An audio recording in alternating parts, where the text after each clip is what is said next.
Hi friends, welcome to Rahul Sharma blog. मैं हूं आपका बिजनेस दोस्त राहुल शर्मा। और दोस्तों, आज की वीडियो में मैं आपको बताने वाला हूं कि आप ढाबा कैसे खोल सकते हैं। और अगर आप आज भी कोई फूड बिजनेस करने के बारे में सोच रहे हैं तो ये वीडियो आपको बहुत कुछ सिखाकर जाने वाला है। देखो, आप चाहे ढाबा खोलो, चाहे आप एक रेस्टोरेंट खोलो, चाहे आप कोई फूड ट्रक खोलो, चाहे आप एक छोटा सा ठेला खोलो, इस वीडियो के जो लर्निंग्स मैं आपको देने वाला हूं वो आपको हर बिजनेस में काम आएंगे। आप किसी भी तरीके से कोई भी फूड बिजनेस करना चाहते हैं, जो वीडियो में आज मैं चीजें बता रहा हूं, अगर आपने ये समझ ली और सीख ली तो आपके फूड बिजनेस को फेल होने के जो चांसेस है वो बहुत ज्यादा कम हो जाएंगे और आपके फूड बिजनेस बहुत तेजी के साथ में आगे भी बढ़ेगा। बट बेसिकली मैं बात करने वाला हूं कि आपको ढाबा कैसे खोलना है, सबसे आसान तरीका क्या है जो कि कम पैसे लगाकर आपको बहुत अच्छा पैसा कमाकर दे सकता है। सो फटाफट चलते हैं वीडियो के अंदर, सारी बातों को डिटेल में कवर करते हैं।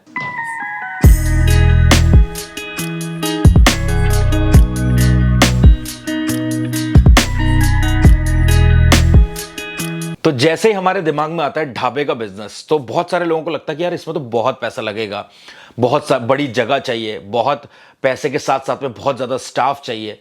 तो ये जो कंफ्यूजन है आपका मैं क्लियर कर देना चाहता हूं, ऐसा बिल्कुल भी नहीं है। ढाबे का बिजनेस आप कम से भी शुरू कर सकते हो।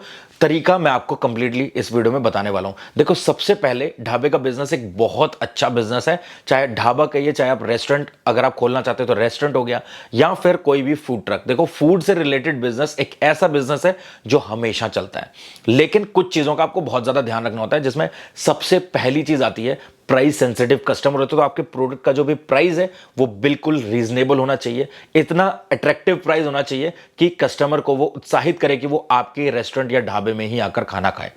दूसरी सबसे इंपॉर्टेंट चीज होती है क्लीननेस। अब आप चाहे ढाबा खोलो, चाहे आप रेस्टोरेंट खोलो, अब वो समय नहीं रहा कि गंदगी वाली जगह में बैठकर या फिर गंदा खाना कोई भी कस्टमर खा लेगा आंख बंद करके और खाकर चला जाएगा। नहीं, चाहे आपका ढाबा हाईवे में खुला हुआ और कस्टमर वहां से गुजर रहा है तो वो एक बार ही आपका खाना खाने आया है, अगर उसको आपका खाना पसंद नहीं आया तो वो ऑनलाइन वीडियो बनाकर डालेगा, बहुत सारे पोर्टल्स पे वो मेल करेगा, कंप्लेंट करेगा और आपका नेगेटिव मार्केटिंग कर देगा 2 सेकंड के अंदर। सो आजकल वो समय नहीं रहा कि ग्राहक चुप होकर जो मिल रहा है खाकर चला जाएगा। सो आज की डेट में जो प्रोडक्ट है और जो क्लीननेस है वो बहुत ज्यादा इंपॉर्टेंट है। आप जो भी बना रहे हैं उसका स्वाद, और जो भी आप बना रहे हैं और जहां पर आप बना रहे हैं और जहां पर आप बैठाकर खिला रहे हैं उसकी साफ सफाई बहुत जरूरी है।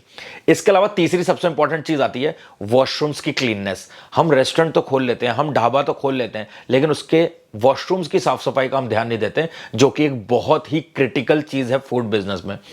देखो, अगर हाईवे पे आप खोल रहे हो ढाबा, तब भी आपका वॉशरूम नीट एंड क्लीन होना चाहिए, क्योंकि अगर कस्टमर हाईवे पे जा रहा है और आपके ढाबे पे रुका है तो डेफिनेटली वो वॉशरूम भी यूज करेगा। और अगर वो वॉशरूम मेसी है तो मैंने मैक्सिमम केसेस में देखा है, गाड़ी रुकी, कुछ लोग उतर के वॉशरूम में गए, वॉशरूम गंदा देखा तो वॉशरूम को देखकर ही आपके ढाबे के फूड की क्वालिटी वो लोग जज कर लेते हैं और वापस गाड़ी में बैठ के चले जाते हैं।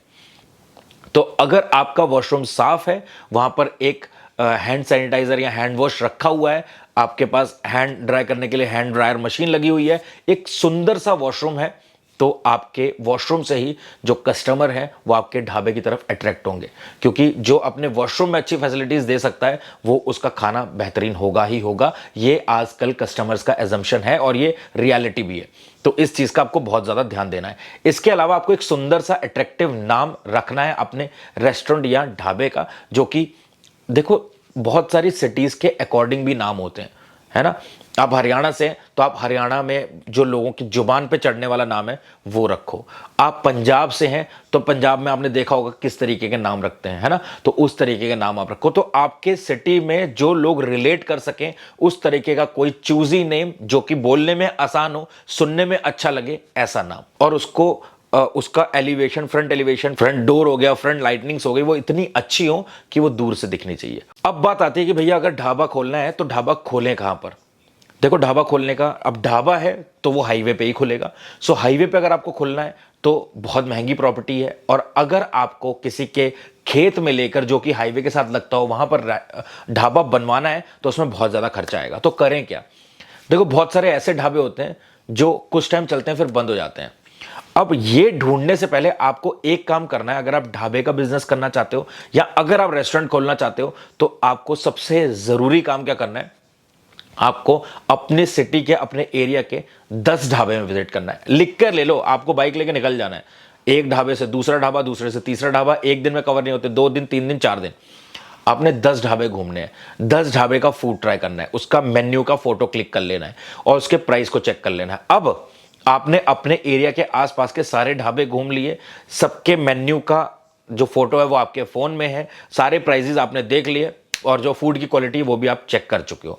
अब आपको देखना है कि कौन से ऐसे फूड क्वालिटी है जो वो लोग प्रोवाइड नहीं कर रहे, जो मैं रख सकता हूं, क्या कमियां उस ढाबे में थी जो मुझे नहीं रखनी है अपने में। और उसके बाद इन 10 में घूमने घूमने में ही आपको पता चल जाएगा कि कोई ऐसा ढाबा जरूर होगा जो कुछ टाइम चला फिर बंद पड़ा हुआ है। तो उस ढाबे के मालिक से आप बात करो और उससे रेंट पर ले लो सस्ते में और अपना काम चालू करो। एक तो ये तरीका है। अगर बजट है तो भाई फिर आप हाईवे के पास में ढाबा खरीद सकते हो या जमीन खरीद सकते हो और फिर ढाबा बनवा कर सकते हो। बट कम में शुरू करने के लिए सबसे अच्छा ऑप्शन यही है कि अगर कोई ढाबा आपके एरिया में आसपास में बंद पड़ा हुआ है तो उसके मालिक से बात करके आप उसको शुरू कर सकते हो और पैसा जोड़ो और उसके बाद फिर अपना खुद का खोलने का एम रखो। आपका ऑब्जेक्टिव ये होना चाहिए कि मैं रेंट वाले पर ही परमानेंट नहीं टिका रहूंगा, मुझे खुद का ढाबा खोलना है या खुद का रेस्टोरेंट खोलना है। इसके अलावा अगर आपको रेस्टोरेंट खोलना है तो रेस्टोरेंट तो बड़े आराम से सिटी के बीच में रेंट पर मिल जाते हैं, आप खोल सकते हैं। बट वो भी आपको 10-12 रेस्टोरेंट्स घूमने हैं, विजिट करने हैं और सारा एक्सपीरियंस लेना है।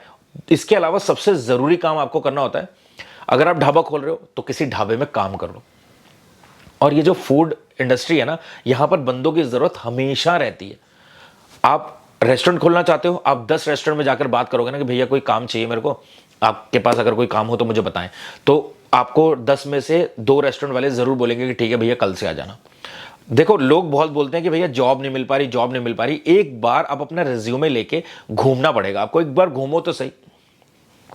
तो अगर आपको रेस्टोरेंट खोलना है तो रेस्टोरेंट्स में आप जॉब करने की कोशिश करो और अगर आपको ढाबा खोलना है तो किसी भी ढाबे में जाके आप वहां पर कम से कम 3 महीने काम करो और वो 3 महीने आपके ऐसे होने चाहिए कि आप अपने आप को झोंक दो, दिन रात एक कर दो और काम करो। देखो लोग कहते हैं ना, कर्म करे चलो फल की चिंता मत करो, ये रियलिटी। आप काम तो करो, मेहनत तो करो, फल अपने आप आपको मिलेगा। सो सिर्फ इतना करना है, आपने जब काम किया, सीखा और सीखने के बाद फिर आपको अपना खोलना है तो आपके फेलियर के चांसेस डेफिनेटली कम हो जाते हैं। अब एक और इंपॉर्टेंट बात निकल के आती है कि भैया अगर मैं अपने एरिया में, अपनी सिटी में जो भी हाईवे वहां पर मैं घूम आया, कोई भी ढाबा बंद नहीं है, सारे ढाबे चल रहे हैं, अच्छे चल रहे हैं, तो फिर मैं क्या कर सकता हूं।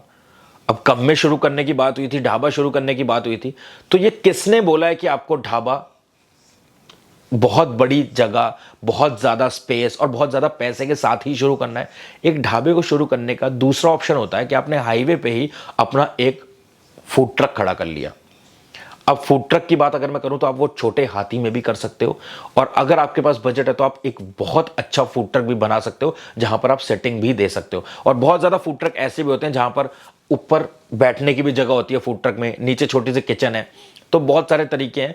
बट अगर आपके पास फूड ट्रक नहीं है तो फूड ट्रक भी आपको रेंट पे मिल जाते हैं, जिसका कि रेंट 8,000 से 12,000 के आसपास होगा। और अगर आप बहुत अच्छा फूड ट्रक ले रहे हैं तो उसका रेंट 20,000 के आसपास भी जाता है। सो अच्छी बात यह है कि आपको इतना बड़ा इन्वेस्टमेंट करने की जरूरत नहीं है और साथ ही में सबसे अच्छी बात यह है कि आप जहां पर लगा रहे हैं, अगर वहां पर आपका फूड ट्रक नहीं चल रहा तो आप थोड़ा सा आगे भी ले जा सकते हैं। सो जरूरी नहीं है कि हाईवे पे आपको लाखों करोड़ों रुपए इन्वेस्ट करके ही ढाबा खोलना है। दूसरा ऑप्शन है कि आप फूड ट्रक से शुरू करो, छोटा सा फूड ट्रक लगाओ, धीरे धीरे टेबल्स लगाओ, चेयर्स लगाओ और साथ में कस्टमर्स आते जाएंगे, आपका फूड ट्राई करते जाएंगे। अगर आप एक अच्छा बेस्ट क्वालिटी का फूड दे रहे हैं ना, तो कस्टमर अपनी गाड़ियां रोक रोक करके भी आपके पास आएंगे और आपके फूड ट्रक से मक्की की रोटी, सरसों का साग या राजमा चावल, कड़ी चावल, जो भी आप बेचते हो यार, अगर आप शाम को कुछ भी छोटा सा हल्का सा बनाकर बेचते हो ना हाईवे पे, अपना एक फूड ट्रक लगा के वो बिकेगा।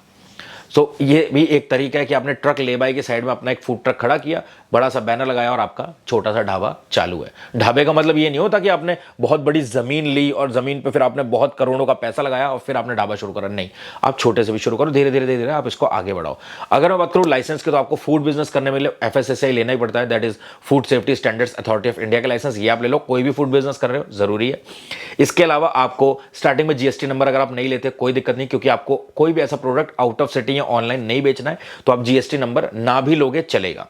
इसके अलावा तीसरा, अगर आपको करंट अकाउंट नहीं खुलवाना मत खुलवाओ, आपके सेविंग अकाउंट से भी काम चलता रहेगा। जब आपका बिजनेस बड़ा होता जाए, जब आप एक फुल फ्लेज ढाबा या रेस्टोरेंट खोल लो, फिर इन चीजों पे आप जा सकते हो। GST नंबर या फिर आपका जो भी करंट अकाउंट है, पूरा बिजनेस आप सेपरेट कर लो, है ना। तो वो सारी चीज़ें आपको करनी पड़ेंगी। इसके अलावा आप हाईवे अथॉरिटी से आपको एनओसी लेनी पड़ती है, और अगर आप सिटी के अंदर खोल रहे हो तो आपको म्युनिसिपल कॉर्पोरेशन से परमिशन की स्लिप लेनी पड़ती है। तो सिटी के अंदर हो तो म्युनिसिपल कॉर्पोरेशन, और अगर आप हाईवे पे खोल रहे हो तो हाईवे अथॉरिटी से आपको एनओसी लेनी पड़ती है।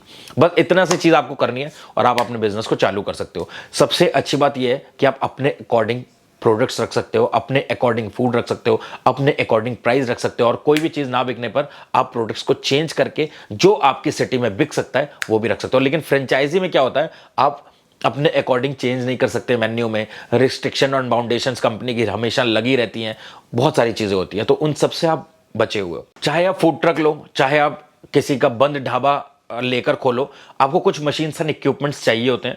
तो सबसे पहले आती है भाई कुकिंग रेंज, यानी कि भट्टी। इसके अलावा आपको एक रेफ्रिजरेटर जरूर चाहिए होगा, चाहे वो डीप फ्रीजर ले लो, चाहे आप अपने घर के रेफ्रिजरेटर से काम चला लो, लेकिन आपको सेपरेटली चाहिए होगा बिजनेस के लिए।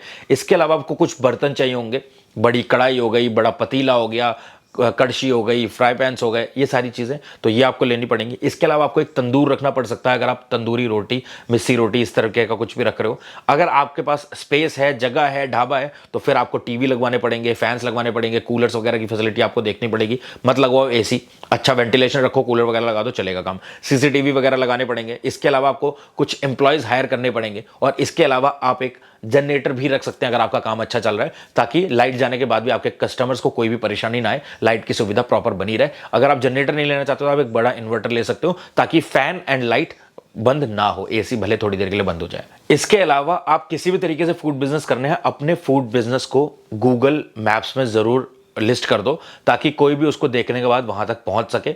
इसके अलावा फेसबुक, इंस्टाग्राम पेज आप बनाओ। देखो ऑनलाइन का जमाना है, जो दिखता है वो बिकता है। आप ऐड चलाओ, आप खुद भी वीडियोस बनाकर डाल सकते हो, अपने रेसिपी वीडियोस डाल सकते हो, और धीरे धीरे आपका ढाबा जो है, आपका रेस्टोरेंट जो है, वो फेमस होता लग जाएगा। लोग आपके ढाबे और रेस्टोरेंट के बारे में जानने लग जाएंगे। और इसके अलावा इन सारी बातों से हटके एक बहुत ज़रूरी बात है, जिसका आपको हर फूड बिजनेस हो या कोई भी बिजनेस हो उसमें ध्यान रखना है, वो है गुड कम्युनिकेशन। अब देखो, धंधे की जो सबसे ज़रूरी चीज़ होती है ना, वो होती है आपकी बातचीत।